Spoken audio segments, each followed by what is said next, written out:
Boni Patrice Talon, des relations tumultueuses de deux amis d'hier qui, durant ces 5 dernières années, ont failli, dit-on, mettre en péril la cohésion nationale. Bien malin qui pourrait prédire l'impact de cette relation sur le gouvernement dit de la rupture. Mais depuis lundi, les pendules semblent être mises à l'heure. Le bras de fer entre les deux hommes semble du passé pour des perspectives heureuses. Réconciliation, Patrice Talon, Boni, regard croisé d'un acteur politique et d'un homme avisé en sciences politiques. Sur ce plateau, pour mener le débat avec nous, le député de la 8e circonscription électorale, Rachidi Gbadamassi, président du parti d'Urbaka. Rachidi Gbadamassi, bonjour. Bonjour. Merci de répondre à notre invitation. Merci beaucoup. Le parti d'Urbaka, comment se porte-t-il depuis l'après-élection? Naturellement bien. Tout se passe bien, tout se passe à merveille. Prêt à rebondir pour de nouveaux combats? Oui, de toute façon, nous sommes là en permanence. En face de lui, pour le débat, et on y reviendra, l'homme, on ne le présente plus non plus, c'est l'homme de secret de prospérité, je veux nommer Pierre Dakantra Zokli. L'homme aux multiples casquettes, c'est le président directeur général de Esperanza Bene, École supérieure de l'entrepreneuriat et de la prospérité, que nous recevons donc. Pierre Dakantra Zokli, bonjour. Bonjour Joël. Merci pour la disponibilité. C'est moi. Je reste avec vous pour la toute première question, Pierre Zokli. Akola, déployé de main entre deux amis d'hier devenus comme des ennemis jurés. Comment avez-vous vécu cet instant? Écoutez, je vous remercie. Je remercie également la présence de mon ami, le député Gbadamassi. Alors, écoutez, c'est toujours intéressant de voir prospérer d'excellentes relations entre d'anciens amis devenus ennemis. Parce qu'il y va, n'est-ce pas, de la consolidation de la paix. Donc, la Bible dit, aimez-vous les uns les autres, comme je vous ai aimé, n'est-ce pas, disait Jésus, et aucune religion ne professe, ne suscite généralement de l'adversité permanente. À un moment donné, il faut s'asseoir sur la table de négociation, négocier, parler, échanger et chercher à aller de l'avant. À un moment donné, il faut savoir s'asseoir et discuter, échanger pour voir là où s'accroche. Au niveau des partis politiques, les lectures ne sont pas forcément les mêmes. Chacun a son point de vue sur ce plateau, comme vous l'avez constaté, le président du Urbaka, Rachidi Gbadamassi. Vous avez suivi aussi ces images. Comment vous les avez-vous accueillies? Bon, je voudrais d'abord, avant tout propos, remercier le peuple béninois, un peuple mature, un peuple qui n'est pas manipulable. Et moi, je crois, je voudrais commencer par donner ici la définition du mot réconcilier.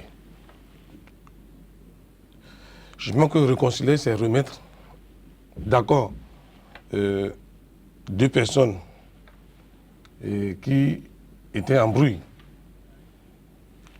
c'est-à-dire qui ne s'entendent pas. Donc la réconciliation ici est le fait de réconcilier deux personnes en bruit, c'est-à-dire Thomas Boni et Patrice Talon. J'aurais volontiers considéré cette réconciliation si les deux hommes étaient en désaccord sur des sujets étatiques. Mais tout le monde sait qu'entre ces deux hommes, c'est un problème de querelle de personnes. Et moi, je pense que, pour moi, il ne s'agit pas d'une réconciliation, mais peut-être M. Boni a la quête d'humilité qui n'était pas son nom. Je suis animateur de la vie politique. Je suis un homme politique. Et on ne peut pas manipuler le peuple. Je ne serai pas complice de la manipulation de l'opinion publique. Vous voyez de la manipulation? C'est de la manipulation politique. Mais, vous savez, Patrice Talon, de par son poste de président de la République, est garant de l'unité nationale. Il est le père de la nation. Il est en quête de la paix. Il veut la paix pour son pays. Et compte tenu de l'influence, du rôle que joue Alassane Ouattara au niveau de la sous-région, que joue Yassingbe fort au niveau de la sous-région, vu l'ancienneté de ces deux chefs d'État, Patrice Talon ne pouvait pas refuser que Yaboni demande le pardon. Donc, naturellement, Patrice Talon a l'obligation politique de répondre à l'appel de ses chefs d'État. Sinon, ce qui va se passer, le Bénin serait isolé sur le plan diplomatique. Ça, c'est clair. Parce que quand vous voyez le rôle, le poids de Alassane Ouattara au niveau de la sous-région, je crois que en tant que président de la Côte d'Ivoire et président du Togo, le Bénin est un modèle de la démocratie. Tout le monde est préoccupé par le Bénin. Il faut préserver ses acquis démocratiques pour qu'un jour le Bénin ne bascule pas dans la paix. Donc, nous, on ne peut que remercier le président Ouattara et le président Foya Singbe. Mais pour nous, Yahi Boni doit se réconcilier avec sa conscience. Yahi Boni doit se réconcilier avec le peuple béninois. Mais Patrice Talon, il est le président de la République. Il détient un pouvoir qui n'est pas pour lui. C'est un pouvoir, le pouvoir qu'il détient émane du peuple. Et il a battu campagne sur un programme donné. Le peuple béninois est un peuple intransigeant. Et quand il veut vous couler, il le fait doucement. Alors moi je crois que dans le fond, il n'y a pas de problème. Mais dans la forme, ça pose problème parce que nous avons vu, et si vous voulez, on va revenir là-dessus. On va revenir là-dessus, oui. Mais Pierre Zokli, ce que vous avez vu aussi, ça ressemble à une quête d'une certaine amnistie. Le président, lui, il a parlé du chef qui est en quête de pardon. Ben, je crois que je suis quelque part d'accord avec le député Belamassi, en ce sens que il n'y avait pas besoin de parler de réconciliation. Parce que nous ne sommes pas un pays post-conflit. Le mot était trop fort. Oui, nous ne sommes pas un pays post-conflit. Sur les 33 candidats retenus par la Cour constitutionnelle pour l'élection présidentielle de 2016, ne figurait pas le nom de Boni Yayi. Donc, les élections sont passées en liesse populaire par endroits. Nous savons qu'il y a eu quelques dérives dans certaines parties de notre pays où le président Boni Yayi a empêché le député Badamassi et le candidat Sébastien Diavon d'aller faire campagne, nous le savons. Mais c'est un épiphénomène, c'est un détail, hein, il ne faut pas revenir là-dessus. Nous avons constaté, et tout le peuple béninois a enregistré la campagne haineuse, belliqueuse du président Boni Yayi, qui n'était pas candidat, qui était allé chercher son Medvedev, comment dirais-je, Dimitri, en la personne du président, du Premier ministre Lionel Zissou, oui, qu'il a cherché à imposer, et il a constaté le rejet du peuple par rapport à ce candidat. Mais il a raté sa sortie. Et la meilleure conduite à tenir à l'époque, en tout cas, c'est de demander à se réconcilier avec les Béninois, à demander pardon aux Béninois, mais non à aller chercher, à perdre le temps au président élu qui a un agenda chargé, un agenda de reconstruction nationale. Figurez-vous, vous savez ce qui s'est passé? En 2006, quand il arrivait, eh bien, le Bénin était dans l'impasse économique. Le Bénin avait de sérieux problèmes économiques. On cherchait l'oiseau rare. Il était venu. Il nous a promis un pays émergent, mais nous avons à la fin obtenu un pays immergé, inondé, coulé économiquement, avec des taux de croissance, je dirais, virtuels. Ils sont plutôt négatifs, mais avec le maquillage des chiffres, on donne des taux de croissance qui n'ont rien à voir avec la réalité. Le Bénin, c'est le pays qui ne produit pas l'emploi pour les jeunes. Le Bénin, c'est le pays où les populations ne vivent pas bien. Et les populations ont choisi un nouveau chef d'État pour réconcilier les Béninois avec eux, pour relancer l'économie nationale, pour créer la richesse. Et figurez-vous, j'ai insisté le 10 octobre 2015 sur Canal 3 pour que les Béninois choisissent un chef d'entreprise comme président de la République. Et c'est ce qui s'est passé. Parce qu'on a vu avec les fonctionnaires, avec les élites administratives, que le résultat de leur gestion politique, c'est toujours la pauvreté. Vous avez l'impression qu'actuellement, Boni Yayi, par sa démarche, veut faire perdre du temps à l'actuel chef d'État? Exactement. On n'a pas besoin de ça. Mais cela dit, il a été, il faut le reconnaître, il a été victime de ce qu'on appelle la loi de l'attraction. C'est-à-dire que tout ce qui vous arrive de positif ou de négatif, vous l'avez attiré vers vous. Ça s'est passé en Côte d'Ivoire entre le président Konan Bédié et le général Gueye. Ça s'est passé en Côte d'Ivoire entre le président Alassane Ouattara et le président Gbagbo, qui se détestaient, mais ils sont venus au pouvoir. Et aujourd'hui, ça s'est passé au Bénin entre le président Bouni-Yahi et Patrice Talon. Il a attiré au pouvoir Patrice Talon. Il a été le meilleur directeur de campagne de Patrice Talon. Donc il faut qu'il gère. Donc, autrement dit, Patrice Talon, un talentueux chef d'entreprise, serein, posé, comme on le dit souvent, tête froide, vêtements amples, pieds chauds. C'est un excellent patron, un excellent capitaine d'industrie qui vient à la tête de l'État. Il faut le laisser travailler. Il faut le laisser travailler. Patrice Talon doit veiller au grain, sinon il risque de se retrouver à côté de la plaque. Semblez-vous tous dire là, je ne comprends pas. Oh, vous voyez, le mot réconciliation, c'est trop fort. Mais aujourd'hui, qui va manipuler qui? On aurait pu parler... Mais qui manipule qui? On a juste relayé ce qui s'est passé. Je viens. Et vous savez, Talon doit se méfier de la ruse politique de Yahya Boni. Mais il paraît qu'il est très avisé, Talon. Je dis, personne dans la science s'infuse en politique. Personne dans la science s'infuse en politique. Et c'est pour cette raison, connaissant bien le président Yahya Boni n'a pas encore accepté la volonté divine. Jusque-là. Il n'a pas encore accepté. Le verdict populaire, il n'a pas encore accepté. Yahya Boni souffre de la nostalgie politique. Pour Yahya Boni, dans un an, Talon sera impopulaire et le peuple lui fera appel, comme ils ont fait appel à Mathieu Kérékou. Mais il se trompe. Comparaison n'est pas raison. Kérékou est un homme respectable et respecté, qui fait la fierté du Bénin et de la sous-région. Je viens. Talon doit se méfier. Pourquoi doit se méfier? Yahya Boni, en réalité, qu'est-ce qu'il veut? La belle preuve, vous voyez, après la passation de service, il est allé au nord, avec plus de 60 militaires. C'est un ancien chef d'État. Il n'a pas le droit. C'est le nombre, oui. C'est un parlementaire qui parle. Je sais. Il a droit à 3 gardes de corps. Oui, le nombre, il paraît qu'on le lui a permis. Non. On ne peut même pas lui permettre ça. Mais comment ça s'est fait? Mais parce que la situation sociopolitique actuelle, la condition dans laquelle Yahya Boni a été battu, ne permet pas de lui laisser autant de nombre de militaires. Alors, il y a eu faille quelque part. Il y a eu faille. Et c'est là qu'il faut vite se ressaisir.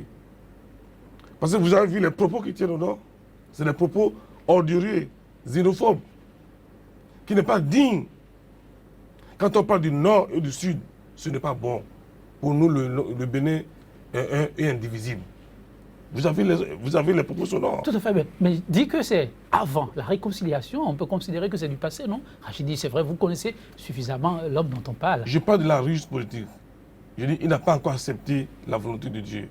Yahya Boni n'arrive pas, il ne veut pas, comment dirais-je, accepter sa nouvelle vie d'ancien chef d'État. Il souffre de la nostalgie politique. Et pour cette raison, pour un gars qui souffre de l'ivresse politique, il est prêt à tout faire, à tout moment.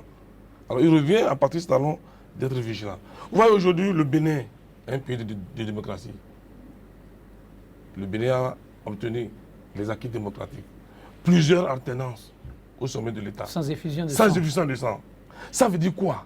Le Bénin attend de la part de la communauté internationale être décoré. Ce que le Bénin va aujourd'hui, c'est sa démocratie. Nous sommes en avance. Mais la communication politique qui a été faite par rapport à la réconciliation entre Patrice Talon, on présente le Bénin comme un État après-guerre. Ce qui pourra empêcher au peuple béninois de jouir de sa démocratie, qui fait l'école au niveau de la sous-région. Parce que le Bénin, qu'on le veut ou pas, est aujourd'hui le berceau de la démocratie.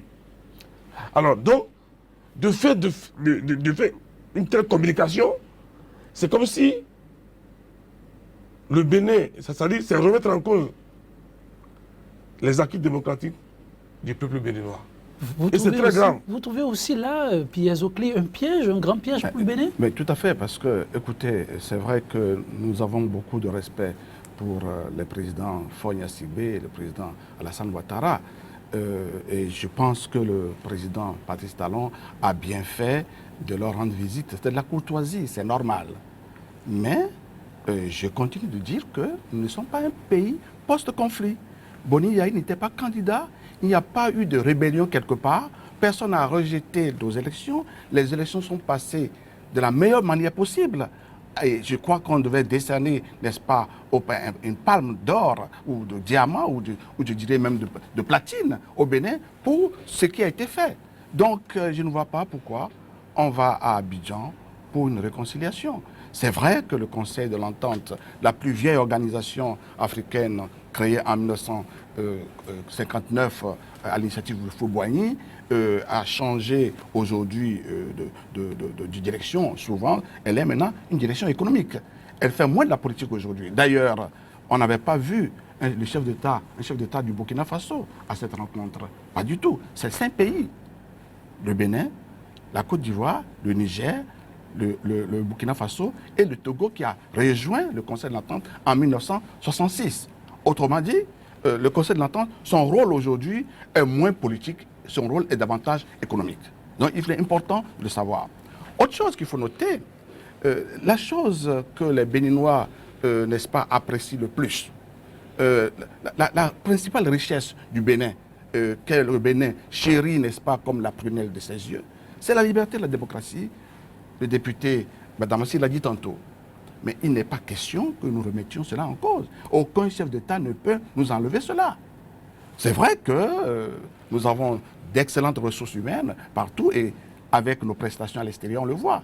Mais à l'intérieur, on constate que ces 10 dernières années ont mis sous le boisseau tous nos acquis démocratiques, de liberté, de ressources humaines. Tout ça, c'est juste votre parenthèse là, ça a quel lien avec cette image de réconciliation? Mais justement, c'est parce que, effectivement, quand le président a raté sa sortie, il a raté sa sortie sur le plan économique, sur le plan social. Donc il essaie de se rattraper. Sur le plan de la cohésion nationale, sur le plan de l'unité nationale. Il cherche à se rattraper, ou il cherche à se donner un rôle, mais qu'il n'a pas. Parce qu'il faudrait que ce soit les Béninois qui leur offrent ce rôle. Sofres, avant l'élection du 21 mars, avait déjà crédité le président Patrice Talon de 65,86%. Et ça s'est confirmé. Donc c'est confirmé. C'est confirmé. Donc un président qui a été aussi largement élu n'a pas besoin d'aller chercher quelqu'un qui tue, quelqu'un caution politique pour exercer son pouvoir. Donc une fois encore, c'est plutôt Yahi Boni qui se joue. C'est de la manipulation. À ses avantages. C'est de la manipulation. Et il n'est pas question. Nous avons beaucoup de respect pour le président Faure et Gnassingbé et Alassane Ouattara, mais la priorité aujourd'hui du Bénin, c'est de voir le pays décoller économiquement et que le président Patrice Talon attaque son agenda. Voir le pays décoller économiquement et puis atteigne enfin sa prospérité partagée, comme l'a annoncé l'autre. Mais Rachid Gbadamansi, comme le dit le commun des Béninois, vous voyez un certain nombre d'initiatives commencer à être plombées de la sorte. Patrice Talon, il paraît qu'il a décollé pratiquement sur des chapeaux de roue en donnant des signaux forts. Mais avec cette image renvoyée, on pourrait voir ces concours supposés frauduleux parce qu'on n'a pas encore des preuves et bien d'autres dossiers en souffrance qui pourraient rattraper l'ancien chef de l'État, désormais tous plombés. Oui, et comme je le dis souvent, le président Talon doit se méfier de la ruse politique de Yahi Boni. Je vous parle à conscience de que j'ai collaboré avec l'homme et je connais sa pensée. Yahi Boni n'était pas préparé pour laisser le pouvoir. Il a été surpris. Et c'est pour ça que j'ai parlé de l'ivresse de pouvoir. À ce point, c'est l'homme qui disait qu'il est en train de partir. Mais il dit, je ne vais jamais remettre le pouvoir à Patrice Talon. Je préfère mourir que de remettre le pouvoir à Patrice Talon. Je suis un bariba. Un barbare préfère la mort que la honte. Et en ce moment, je le dis à M. le Président, le pouvoir que vous détenez, ce n'est pas de la royauté. Ce n'est pas héréditaire. Ce pouvoir-là, c'est le pouvoir qui émane du peuple. Au soir du 6 avril, M. le Président, vous allez remettre le pouvoir. Parce que ce pouvoir ne vous appartient pas. Pour aller dans le même sens. Alors moi, je l'ai dit. Pour aller dans le même sens. Oui, pour aller dans le même sens, oui. Il y a un jeune qui me disait, entre les deux tours, si Patrice Talon est élu président de la République, je change de nationalité. Je ne vais pas vous dire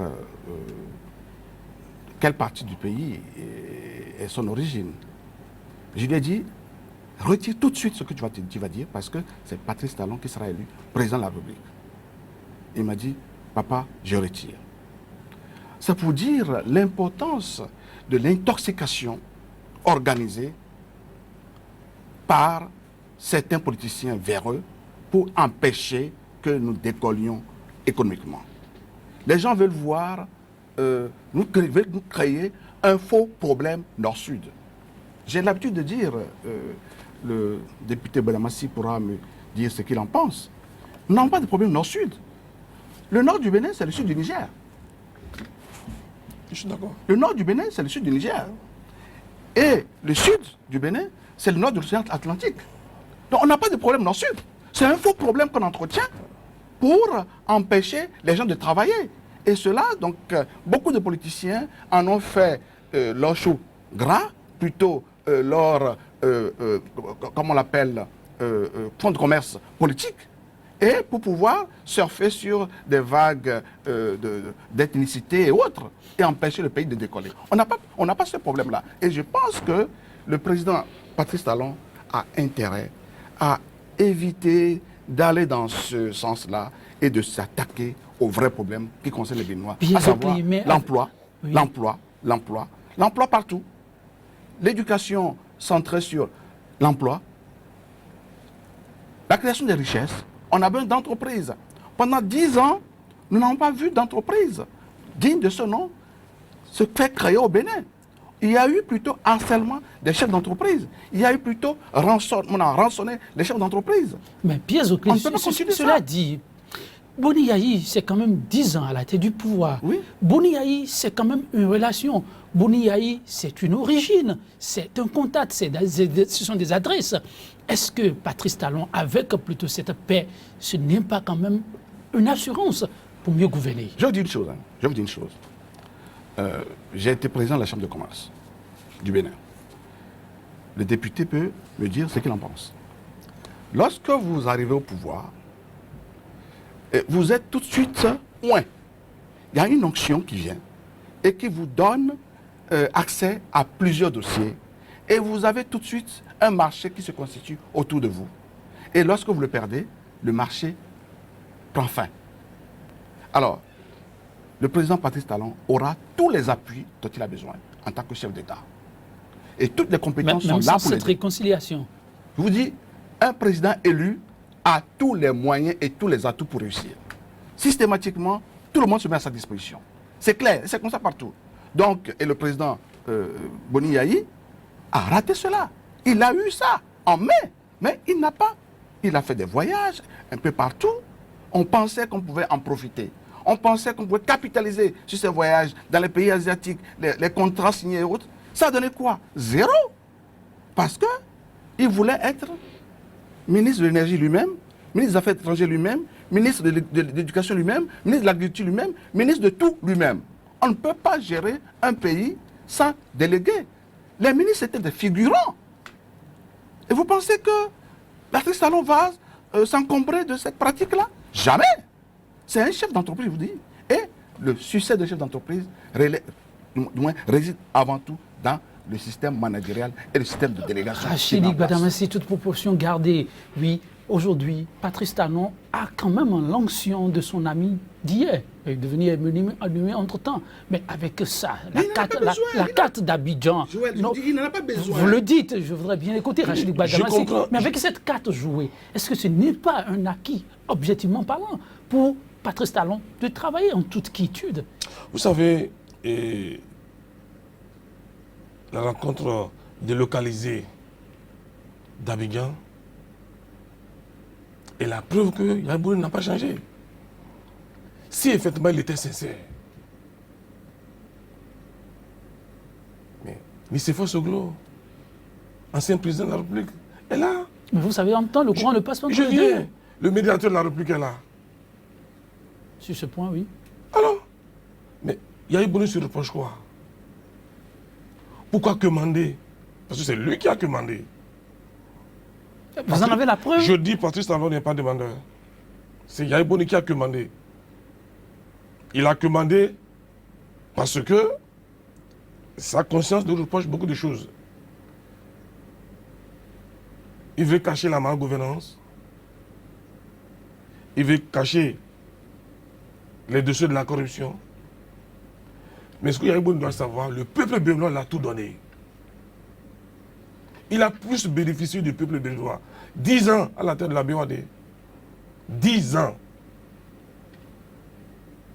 10 ans à la tête de l'État. Ça fait 20 ans qu'il a bénéficié des contribuables béninois. Donc il n'a qu'à laisser le peuple béninois en paix. Il a fini son mandat. Il laisse le président de la République nouvellement élu faire son boulot. Vous voyez le piège qui guettait Patrice Talon, s'il n'allait pas à cette rencontre, le Bénin pourrait être isolé diplomatiquement, sur le plan diplomatique. Oui, en cela, donc c'était heureux. Donc, la démarche. non, ça dit, Yaya Boni, il ne faut pas pousser notre nouveau président de la République, il ne faut pas le mettre en conflit avec les chefs d'État de la sous-région. Parce que, mais, il a gaspillé le temps de notre président de la République. Le président de la République a des dossiers à traiter. La stratégie politique de Yaya Boni, c'est de l'embrouiller pour l'empêcher. Parce que 5 ans, c'est comme 5 jours. Hein. Ça passe vite là. Ah ben, si c'est ça, le deal. Et moi, alors... en tant qu'homme politique, connaissant Yaya Boni, je dis Yaya Boni est biologiquement rancunier. Attention. Il ne pardonne pas. Il ne pardonne pas. Parce que je m'explique. Moi, j'ai fait campagne au Nord. Depuis que je fais la politique, j'ai transpiré. Je n'ai jamais vécu ce que vous avez vécu là. Ce que j'ai vécu au Nord. D'abord, notre meeting, Yaya Boni a envoyé les policiers, les forces de l'ordre, encercler. Mais à chaque fois que j'ai échappé à 2 kidnappings pendant les campagnes, où j'étais obligé d'aller dormir dans les quartiers populaires avec les populations. Je dis Guadamassi. Je viens, mon cher frère. Yaya Boni n'a jamais voulu organiser le second tour. Je sais de quoi je parle. Et le jeune ministre Kouché, qui est là, moi j'ai des preuves qu'il a donné les ordres pour qu'il ne décaisse pas les fonds. Mais le jeune homme a désobéi en décaissant les fonds. Je sais de quoi je parle. Avec votre permission, on va aller de l'avant. Oui, mais cela... Il doit remettre en cause. Cela n'est-il pas vraiment du passé? Pierre Zoclé, vous avez suivi Yaya Boni qui a dit tout cela participait du jeu de campagne. Vous l'avez écouté. Aujourd'hui, les campagnes sont terminées. Il fait son mea culpa. Est-ce qu'on va continuer par l'accuser pour autant? Non, moi je dis non. Il faut voir de l'avant, il faut avancer. Il faut avancer. C'est la raison pour laquelle je dis à Padma où il a passé les charges à Patrice Talon. Et Patrice Talon, d'ailleurs, la Constitution ne l'exige pas. La Constitution, un président entre en fonction dès qu'il prête serment. Donc, Patrice Talon a accepté de lui accorder cette faveur par courtoisie. Ça s'est fait. Eh bien, donc, c'est terminé.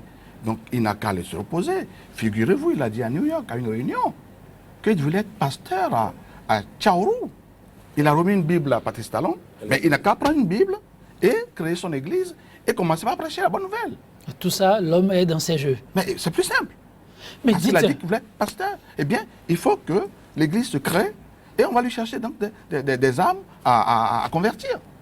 Si c'est vraiment des jeux de dames ou de pions que Yaya Boni est en train de déplacer, est-ce qu'on pourrait en conclure alors que les dossiers, comme Badamassi l'a évoqué tout à l'heure, de corruption, de malgouvernance sont en souffrance? Écoutez, moi je ne crois pas. Je connais très bien Patrice Talon. je connais très bien Patrice Talon. Et j'ai eu l'occasion, je prends un témoin, le député Badamassi, de jouer un rôle, une tentative de médiation entre Patrice Talon et Boni Yayi dans le cadre du PVI, en tant que président de la Chambre de commerce. Patrice Talon est quelqu'un de disponible, quelqu'un de très vertueux, un patriote qui croit beaucoup à son pays, à l'environnement, et du moins à l'avenir de son pays. Et donc pour ça, il ne sera pas fait dans ce dossier de corruption. Et ce jeu, cette médiation n'a pas prospéré parce que le camp d'en face n'en voulait pas. Je vous parle de 2012. Et pendant de 2012 à 2016, Boni Yayi a fait campagne indirectement pour Patrice Talon pour en faire le président de la République. Autrement dit, je dis, il a été victime de la loi de l'attraction. La loi de l'attraction. Et il ne s'y attendait pas, il ne connaît pas le mécanisme de la loi de l'attraction. Donc il en était victime. La promesse faite au peuple béninois, à savoir qu'il n'y aura plus de place à l'impunité, à la corruption, à la gabidji, tout ceci sera respecté. Patrice Talon exécutera son projet de société. Son programme sera exécuté de A à Z. Vous pouvez compter sur lui. Rachid Igbana, oui. Moi, je crois que Patrice Talon, quand même, ça fait quand même 22 ans. Hein, 22 ans de quoi? que je le connais. Ok. Moi, je connais l'homme. Et vous voyez, il a commencé par démystifier. Patrice Talon, vous le voyez, ce n'est plus les motards, les gardes avec les chars, Kalachnikov, il passe inaperçu. Dans l'efficacité. Vous allez chez lui, il n'a pas changé. L'ivresse de pouvoir, non. On sent qu'il est venu relever un défi. Le peuple peut être rassuré. Le peuple est rassuré. Mais allez, mais si on vous dit que c'est Patrice Talon qui passe dans la rue de Cotonou, on vous dit que c'est bon, c'est pas le président de la République. Contrairement Il est humble, très à notre ami, où c'est les chars, c'est les militaires de gauche à droite, partout. Non. On sent ce n'est pas le matu-vu, ce n'est pas le pouvoir personnel qui l'intéresse. Mais il est venu relever un défi historique. Et c'est pour cette raison que nous saluons les décrets fantoches, fantaisistes qu'il a annulés. Vous voyez, Boni avant son départ. Est-ce que vous n'exagérez pas? Un décret pris par un chef d'État que vous qualifiez de fantoche et fantaisiste? Mais écoutez, à la veille des élections, vous voyez, le président de la République sortant lance les appels d'offres, distribue les marchés. Non, pas distribuer les marchés, il y a eu appel. Quand vous prenez la plupart des marchés au niveau des travaux publics, là, à 90% sont déjà exécutés. Alors, donc, on veut mettre devant les faits accomplis l'actuel régime. Et Patrice Talon a pris ses responsabilités. Il faut revoir tout. Mais la situation, la caisse de l'État, ce n'est pas un secret. Vous avez vu ce qu'il a laissé. Donc, Yayi Boni, en réalité, ne veut pas qu'on fouille sa gestion. Et c'est pour cette raison qu'il a commencé par commander cette réconciliation, ce pardon. Il veut la couverture des chefs d'État de la sous-région pour empêcher Patrice Talon d'aller. Mais si Patrice Talon ne le fait pas, le peuple le fera à sa place. En faisant quoi? Oui. En prenant sa responsabilité. Parce que quand le peuple se révolte, ce n'est pas bien. Le peuple béninois à 90% ont opté pour la rupture. Et c'est de jamais vu. Hein? Vous allez même dans le parti septentrional du Bénin, c'est la première fois. Vous voyez ce score? À Javon Talon, c'est la première fois. Il y a Moussou Bruno qui était là. Il y a Humbeji qui était là. Mais ils n'ont jamais eu ce score. Ça veut dire la rupture, ça a pris tout le Bénin. Donc ce n'est pas un mot, Ce n'est pas c'est un du concret, mot. il faut veiller au grain. Il faut veiller au gré. Pierre Zokli, oui, n'a qu'à rester Patrice tranquille. Talon, Yahi Boni, ça a été les deux noms qui ont secoué la gouvernance, même sous le dernier quinquennat de Thomas Boni Yahi. Est-ce qu'on est en train de vouloir revivre le même scénario sous Patrice Talon à cette allure-là? Oui, effectivement, c'était prévisible. On n'a plus que 3 minutes, très rapidement. Avant cela, je vais revenir rapidement sur certaines déclarations du député Badamassi. Je crois que Yahi Boni était président jusqu'au 5 avril, jusqu'à minuit. Il pouvait continuer de travailler parce que c'est la continuité de l'État. C'est comme ça notre constitution. Il pouvait prendre des décrets pour certaines choses, mais je comprends qu'il ne fallait pas exagérer. Il ne fallait pas exagérer. Il pouvait continuer de poser des actes en tant que président de la République. Ça se comprend parce que c'est notre constitution qui le veut ainsi, mais pas exagérer. Cela dit, pour ce qui est, n'est-ce pas, donc, de la continuité donc, de cette guerre entre Patrice Talon et l'ancien président Boni Yahi, je crois qu'on ne peut pas continuer ainsi. Une fois qu'il a honoré les chefs d'État du Conseil de l'Entente, je parle du président Talon en oui. S'y rendant, une fois que ça s'est fait, je pense que c'est le dernier geste de rencontre, si vous voulez, officielle entre Patrice Talon et Boni Yahi. Et maintenant, il faut que Boni Yahi se calme et laisse Patrice Talon travailler. L'avenir, dans ce sens, comment l'entrevoyez-vous? Moi, je pense que, comme l'a dit M. Zokli, le Bénin est un pays de paix. Nous avons vu Mathieu Kérékou diriger ce pays. Mais parce que sa conscience ne reprochait rien, il n'a pas amené les présidents de la sous-région pour demander quoi que ce soit. Nous avons vu Nicéphore Soglo. Alors moi, je crois que le Bénin a besoin de la paix. Et nous remercions les chefs d'État de la sous-région, le président, son Excellence Alassane Ouattara et son Excellence Foya Singbe. Je comprends. Les soucis, c'est que le Bénin, modèle de la démocratie, il faut préserver. Mais il faut chercher à connaître l'homme. Et c'est pour cette raison que M. Patrice Talon a tout ce qu'il faut pour réussir. Il a le peuple avec lui, il a le Parlement avec lui, les réformes. Nous sommes là pour étudier les réformes et le Parlement béninois. De toute façon, nous n'allons pas lui marchander notre soutien pour ça. 100% Bénin, c'est bientôt terminé. Pierre Zokli, Rachidik Badamassi, merci pour votre contribution à l'enrichissement du débat autour de la question de la réconciliation. Patrice Talon, Boni Yahi. Un gros piège, semble dire les deux invités, que devra éviter coûte que coûte Patrice Talon s'il tient à aller de l'avant.